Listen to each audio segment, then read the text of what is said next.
গ্রামের শেষ প্রান্তে এক বিশাল বটগাছ। রাত হলেই শোনা যেত অদ্ভুত আওয়াজ। গ্রামের সবাই বলতো ওখানে নাকি এক ভয়ঙ্কর ভূত থাকে। কিন্তু আসল সত্যটা ছিল অন্যরকম। বটগাছের ডালে থাকত এক ছোট্ট ভূত। নাম তার ঝুমঝুমি।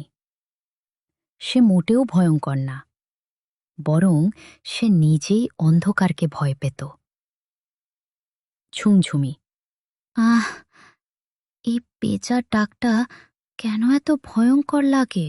একদিন ঝড় বৃষ্টির রাতে গ্রামের ছোট ছেলে রাফি পথ হারিয়ে বটগাছের নিচে এসে পড়ে। রাফি কাঁদতে থাকে। ঝুমঝুমি ভাবে, আরে এইটি ছেলেটা তো আমার চেয়েও বেশি ভয় পাচ্ছে। ভয় পেয়েও ঝুমঝুমি ধীরে ধীরে সামনে আসে। সে হালকা নীল আলো ছড়িয়ে বলে, ভয় পেও না, আমি তোমাকে বাড়ি পৌঁছে দেব। রাফি অবাক হলেও দেখে ভূতটা খুবই মিষ্টি।